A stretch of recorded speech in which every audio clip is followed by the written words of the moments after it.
Hey, what's up? This is Dwayne with Miami YFC. I'm here with a longtime friend, Lucas O'Neill. Now, you're in Chicago, correct?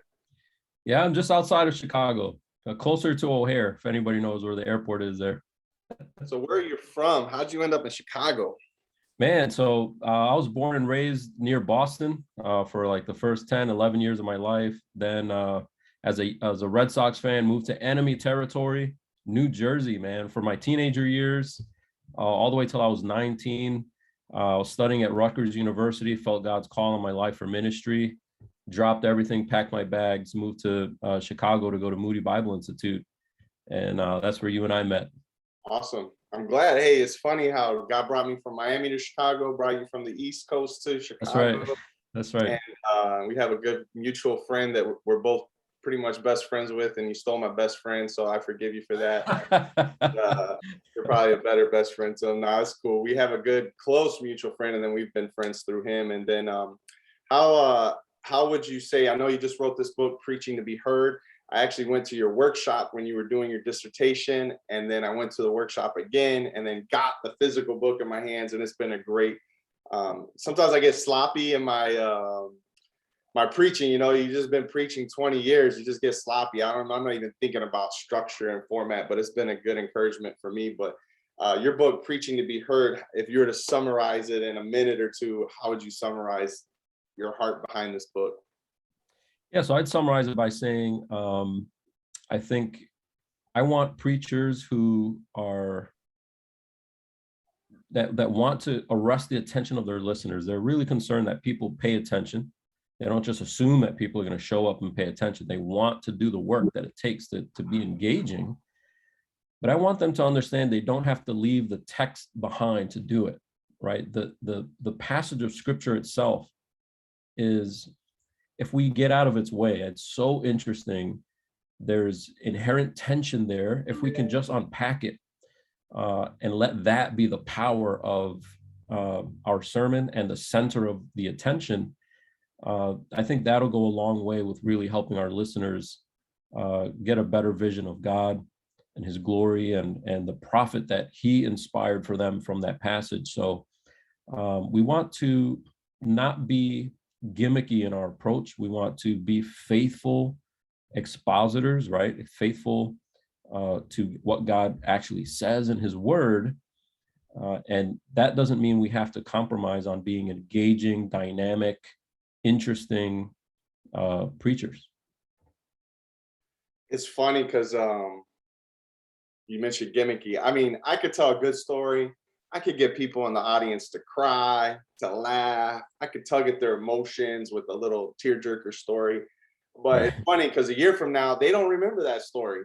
But if they remembered something from the scripture, like when they reread the Bible, they'll know what it means. When the word of God has more, it actually has the power to transform. And so I love how you say, like, what do you want people to remember? And some what's like the home run as a pastor preaching the word, like when people, what they remember from your sermon or what they say to you afterwards. I noticed, in another interview, you mentioned that, like, what brings you joy as a pastor at the end of a sermon? That's right. You want to aim, as a preacher, you want to aim for people's feedback, not to be, wow, that preacher is so good. You want the feedback to be, wow, that passage is so good. If I'm preaching Psalm 139, whatever, right? I want them to go home thinking about Psalm 139, not go home thinking about when is my next preaching engagement because they need to see me, right? And that's easier said than done, but we want to make sure that the passage is the star of the show. And it's hard to do that when we mention a verse and then we go into, when I was growing up, my story, why I'm funny, anecdotes and stuff. There's nothing wrong with those if they're the side characters. The main character has to be the scripture itself. So that's what I'm trying to promote, and that's what we'll be talking about in the workshops. There's like 1,000 preaching books out there. You wrote another preaching book. What would you say is unique about Preaching to Be Heard? Yeah, so I'm climbing on the shoulders of many who've gone before me, for sure, and I make that clear in the book. But what I'm trying to take a little further is this idea of discovering tension in the passage, and then using that tension to be the point of tension in the sermon. And the reason why tension, but when we say tension, we don't mean like people are like tense listening, right? I mean, that might happen if you're preaching certain passages. But by tension, think about when you're a little kid and you wake up Christmas morning and you go to those presents under the tree and you're not sure what's under there, but you can't wait till your parents wake up because you want to, oh, that's tension. That's positive, right? You go in for the ultrasound with your wife and you know that today is the day where you're able to find out the gender of your child. And that feeling you have, that like that suspense, you're about to find out, it's exciting, but it's tension because there's something coming that you don't know, but you're anticipating it eagerly. That's tension, and that keeps people awake. That keeps people engaged. So if we just open the Bible and say, we're going to look at verse 1, here's what it means. We're going to look at verse 2, here's what it means. I mean, that we're going through scripture, that's great. I'd rather have that than a really exciting preacher who's not giving God's word at all. But we don't have to preach that way. We need to think about, okay, what is happening inside this passage, the movement, what are we finding out? If it's a present, what are we unwrapping, and what's the prize when you unwrap the box of that passage? And we can help the listeners come along with us in the sermon doing that. And I think that goes a long way for listeners to stay tuned into the preacher. I feel like, that's why I love crime shows. That's why I've been watching Star Wars, Clone Wars, and just like the twists and turns of the plot.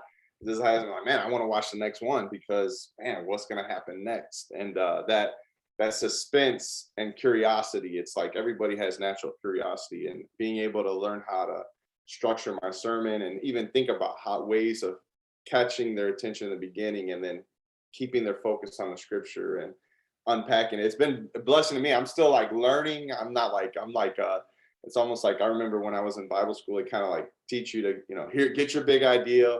Here's your supporting points. And in between each supporting point, have this great illustration because people are going to zone out or drift, and you have to get the story to bring them back. And for me, it's been fun to just kind of like ask these, crazy questions at the beginning, try to stir their curiosity so they want the answer as I go through the text, and learning like, should I do it at the beginning? It's been a blessing for me. So I thank you, bro. I think it's been cool just to make preaching fun again, Yeah. I love preaching, but for sure. I think that's where a lot of preachers get discouraged, is because we're trying to we're trying to do what our professors taught us in seminary. And it's like, we've got to plug in certain things. It's almost like paint by numbers. If you ever saw that as a kid, like you've got the numbers in each box. And as long as every box that says blue, you paint it blue, and eventually you'll have a picture. But eventually we've got to break out of the paint by numbers and learn how to actually paint, right? Like, why does blue go there? And why does red go there? And like, once you start understanding that, you don't need the numbers anymore. And so the hurdle that we've got to go over as preachers is get to the place where we're not just plugging things in because we're told by our, seminary professors, but we understand why this goes here, why that's next, why a transition is important, where and when to use illustrations and things like that, because we're like looking under the hood. We're understanding how the mechanics work a little better. So I'm hoping that's the effect of the book.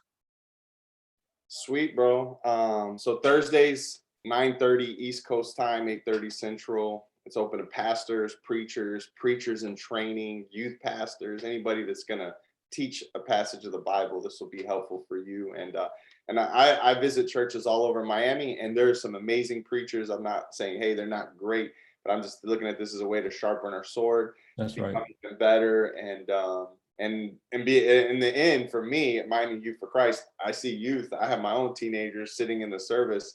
I know youth are going to be blessed because we're going to be more effective at keeping people's attention.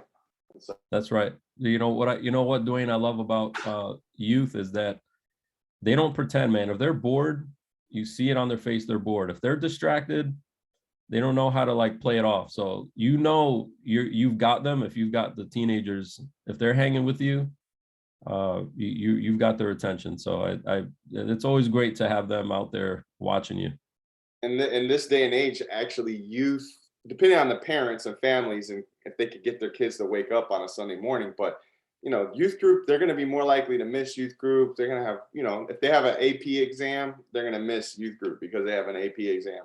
But families go to church together, and senior pastors, they might not think of themselves as youth pastors, but they're youth pastors. They still shepherd youth, and they're part of the audience on a Sunday morning. And we want to, at Miami Youth for Christ, keep encouraging pastors to see themselves as ministers to youth. And so I appreciate you blessing Miami and South Florida. And, people can invite people still Thursdays in October, and invite someone, sign up, block out your calendar. Don't make any appointments. We'd love to hang out, fellowship, and the workshops will be interactive. So That's right. it'll be worth your time. It won't be 90-minute lecture. We'll be like breaking out into breakout rooms and learning stuff together. Yeah, we're gonna do some exercises. We're gonna learn together. A lot of back and forth, feedback, discussion.